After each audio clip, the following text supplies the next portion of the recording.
speak on this.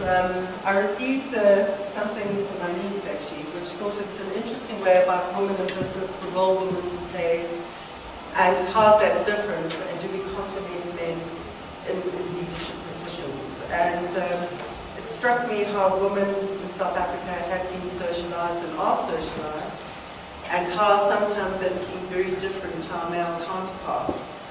And this is a story about, this is a fairy tale that should have been read to us as girls when we were little.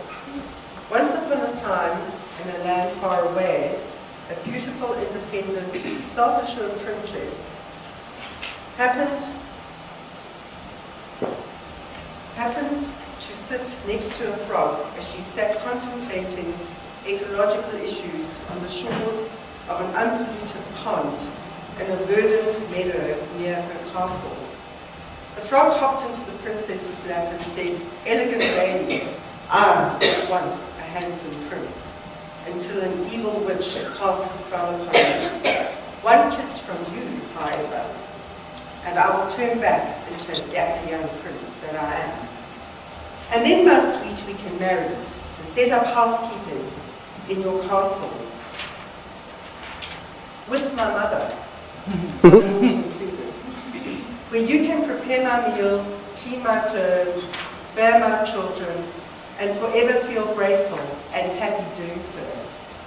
That night, as the princess dined sumptuously on lightly sauteed frog's legs, seasoned in a white wine and onion cream sauce, she smiled and thought to herself, "I don't think so."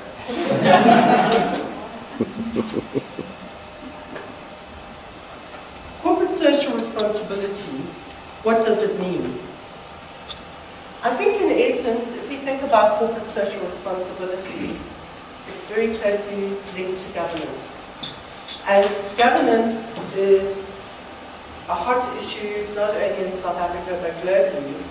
And I think the world over we've seen so many companies that have failed because of lack of ethics, lack of morality, and lack of integrity. And if we look at governance, how many of you are familiar with the King Report on corporate governance? Just by way of hands?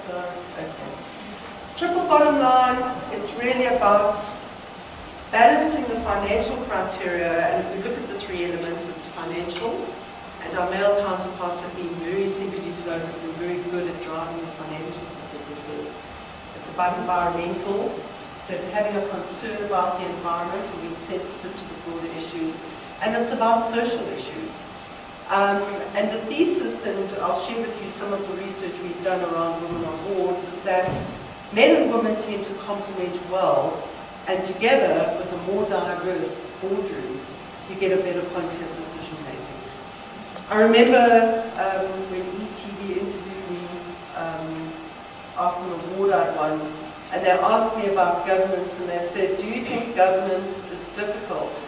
And I said, "No, I don't think it is, because I think it's about good moral citizenship."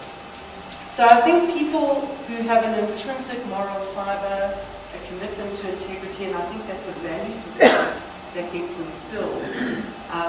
I think governance for people like that is easy. I think from a broader scope point of view, if you think of environmental and social issues, it's not just about looking after the profits today, but it's worrying about what the medium and the longer term implications are going to be. And I think governance, the way it's laid out in South Africa, and in fact, Mervyn King is about to embark, he's heading up the project with the Institute of Directors, looking at the King 3 report, and what they do is really say, how do we take the Companies Act, and the King reports have had a huge impact on government and legislation in terms of the Companies Act, and now legislating some of these issues. My own view is legislation can be an interesting deterrent for people, but I don't think it necessarily changes the intrinsic values that people, develop from a very young age. It certainly has its role to play. Should we educate our organization, and how do we instill these socially responsible values? I think where education does help is that it's about making people conscious. Often we walk around as unconscious human beings. particularly focused in one direction. And with the consciousness, that I do believe educational organizations making the likes of SAPI and Mondi aware of issues in terms of ozone layers, global warming, and presenting people with facts and figures that helps them understand better what the implications are if business just carries on in an irresponsible fashion. I think that also has value because it does raise an awareness and it raises a consciousness.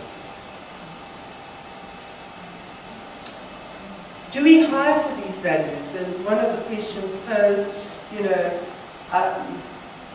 does it go beyond normal employment equity? I think values are our foundation. We're an international headhunting company. We place top executives, predominantly in South Africa and Africa, but we linked up globally.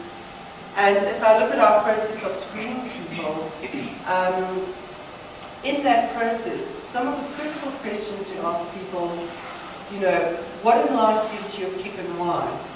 How they answer that question, what they answer first, tells you where their focus is and whether it's singularly focused or whether they have a broader perspective of what life's about. It's not only about making money in business and career, etc.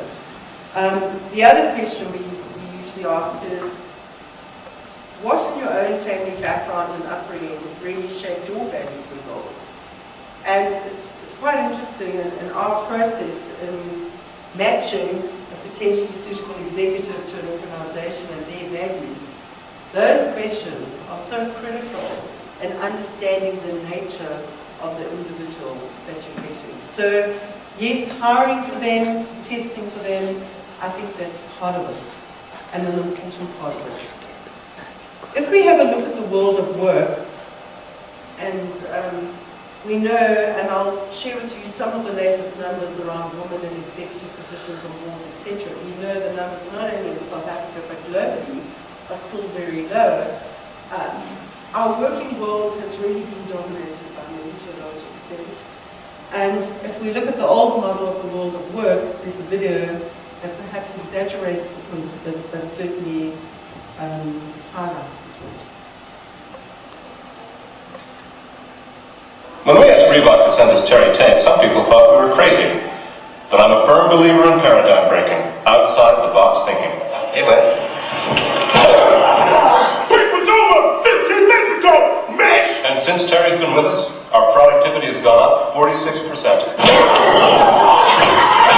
We're getting more from our employees than ever before. You know you need a cover sheet on the TPS reports, Richard! That ain't new, baby! Hey, Janice!